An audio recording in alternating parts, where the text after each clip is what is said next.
spiritual causes, and from events and results and causes, bringing to pass a happening, an event of time recurring and returning to its source.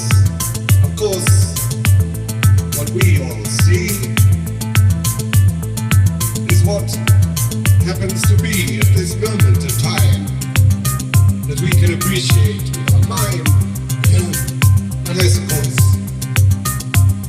we are blind to the resultant frequencies, the causal nodes, and the patterns of vibrational disturbance that express themselves as objects and things, and even voices like this one, which, for instance, can bend.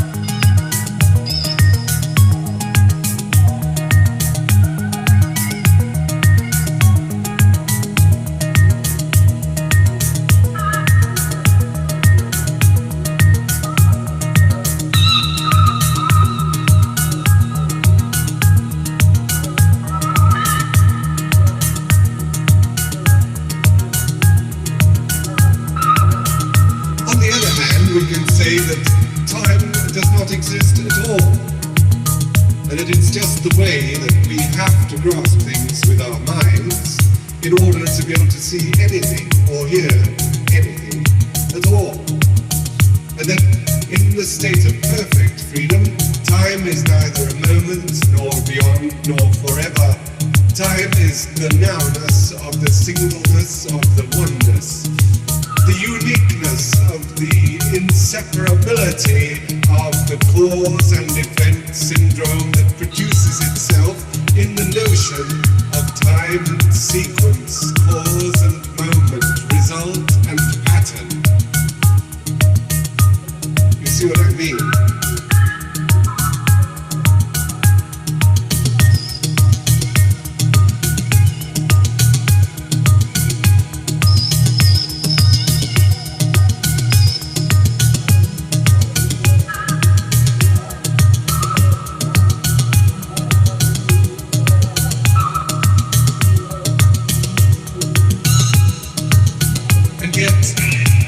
There were no time, there could be no division, no extension, no life as we know it, no duration.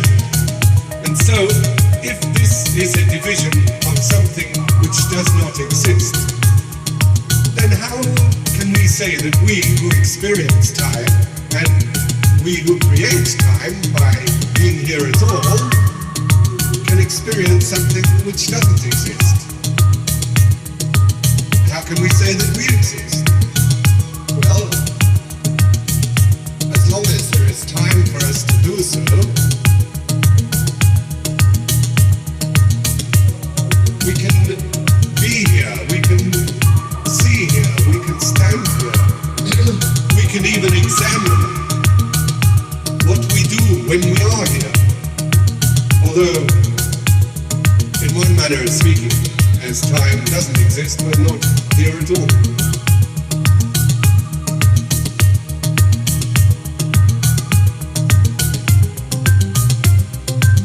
On the program today, we'd like to congratulate this particular human for coming somewhat near to realizing that we particles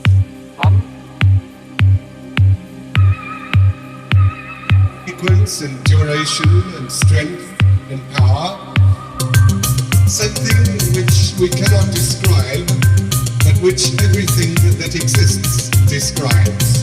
Right. Then this is what time is describing. And therefore, time may be said to be the description of what ultimately is. Not bad.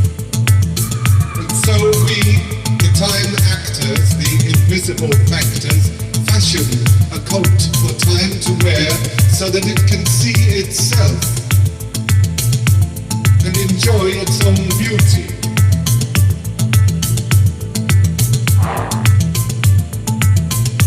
There's just one little flaw here, because you presume time to be separate from what ultimately is.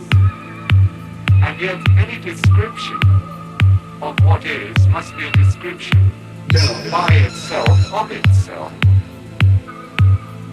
This is very difficult for the human mind to appreciate particles, and I'm sure you would like to give them a round of applause that they have actually come somewhat nearer towards assimilating a real identity.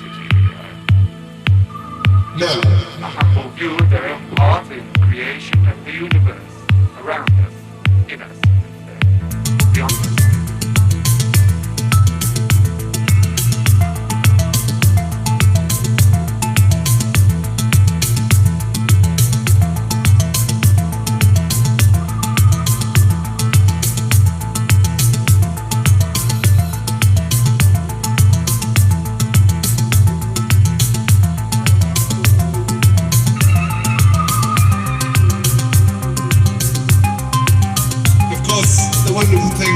It all is that no one has time to experience all of time.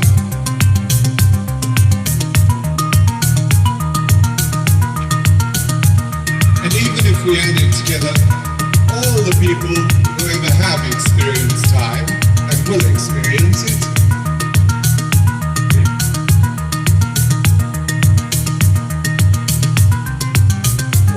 they still wouldn't describe it.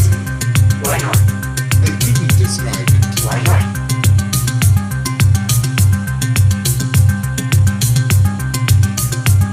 What is a long time to one person is a short time to another, and it's exactly the same time to a clock.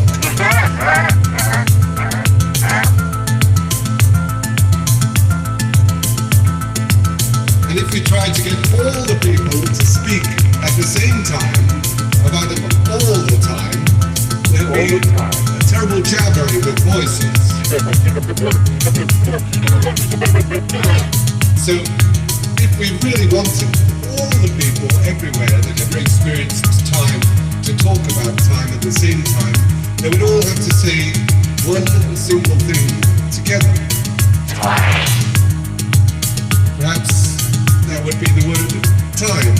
It ceases to have any meaning.